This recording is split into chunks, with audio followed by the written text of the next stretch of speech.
Welcome to Sports Geek Q&A. Here's your host, Sean Callanan.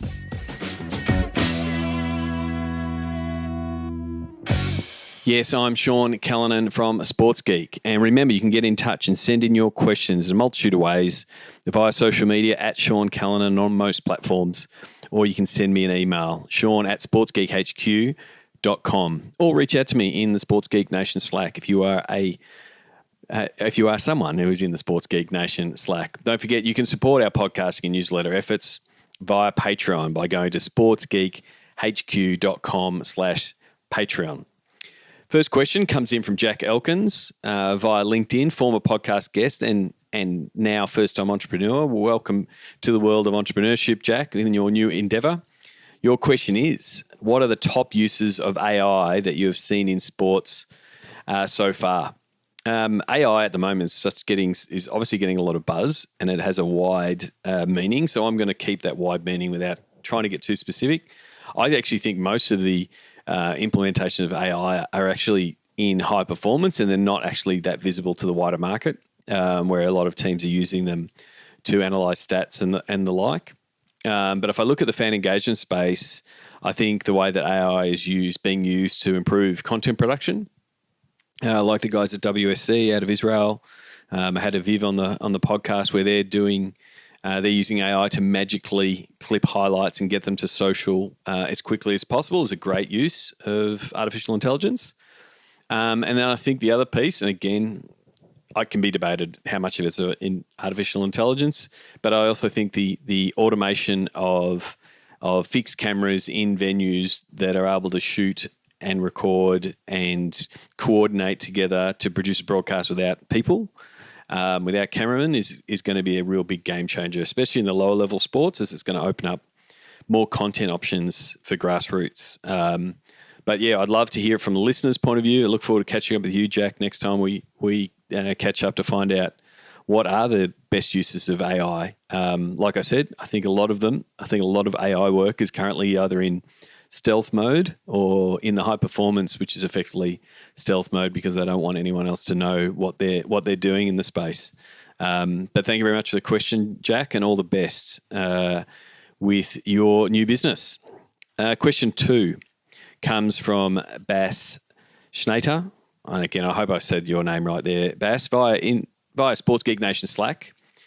He asks, are there any best cases out there of clubs who are successfully monetizing their content? That is, actually making a profit with content other than selling tickets and merchandising.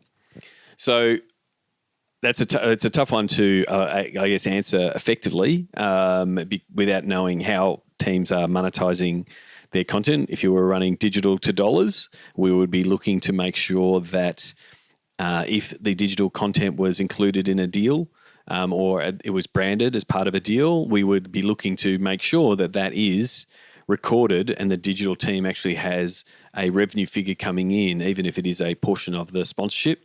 So I think there would actually be a lot of clubs that are following that model and doing quite well in that space. So spoken about Maple Leaf Sports and Entertainment as being one of the leaders in that space previously. Other ways teams are monetizing their content is actually monetizing their expertise around their content. So doing more creative and production work that's non-team related. They've got the skills, they've got the cameramen, they've got the studios, they've got the capacity potentially to do that, and then selling that out in the open market to partners or pitching for work. I know the Adelaide Crows do that in this space. I think the other thing I guess you're probably getting towards, Bass, is also opening up options that we're seeing digital players like the Ringer are doing, developing content exclusively for platforms. So the Ringer are doing some podcasts exclusively for Spotify. They're doing some for another audio platform, Luminary, where they're doing a podcast that's just on that subscription service. I think there's potential for those kind of pieces happening. Cricket Australia is producing a documentary series. It's only going to appear on Optus, I believe. So I think the sales of documentaries and content to platforms like Netflix and the like will be an option for clubs going forward. And I think the only other one, if I'm not taking the club hat off, is looking at some of the players that are leading the way in the subscription business. So looking at The Athletic and Barstool and the like, and that have a really strong subscriber focus, that are really backing the trend of paywalls. Paywalls don't work. They're putting super premium content behind that, and driving fans or customers behind that paywall. So I think it's something we can watch with interest from a sports point of view.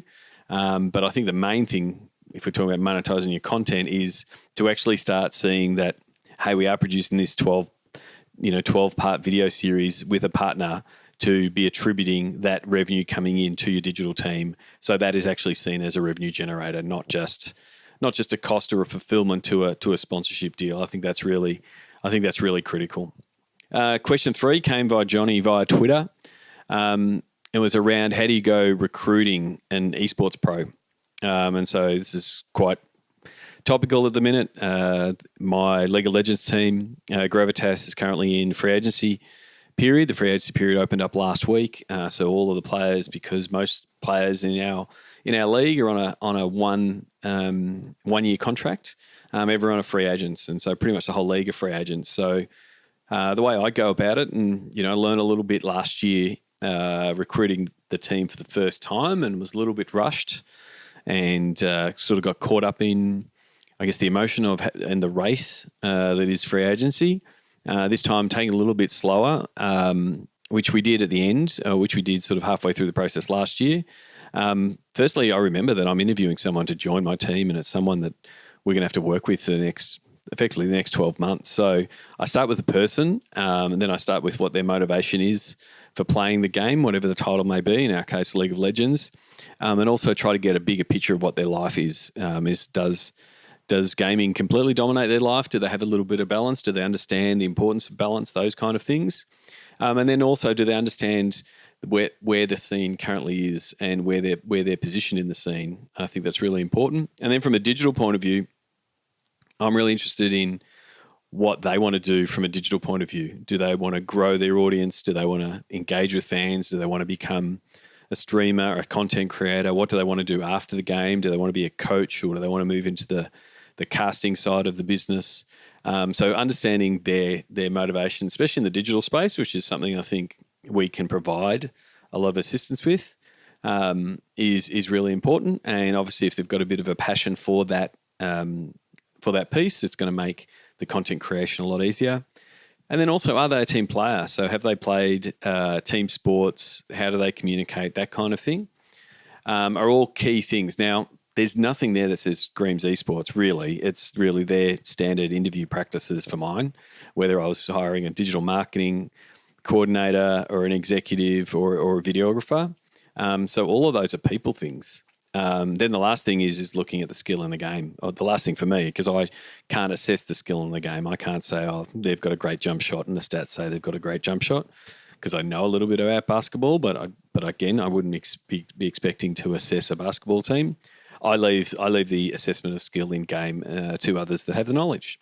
So that's where I delegate that to my coaches and assistants to assess whether that person is a good player. So if they tick all the boxes of being a good person and motivated in the right way and balanced, then so they pass through the first couple of hoops, and then we start looking at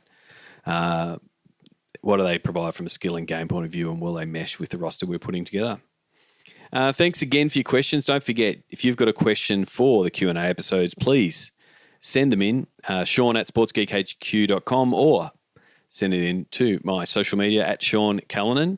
I'd love your support on Patreon. You can go to sportsgeekhq.com/Patreon to pledge your monthly support from as little as $4 a month.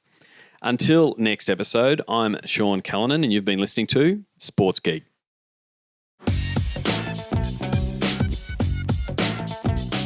You can reach Sean Callanan via email at sean@sportsgeekhq.com. Find out more about Sports Geek's Digital to Dollars process at digitaltodollars.com. Go to sportsgeekhq.com for more sports digital marketing resources.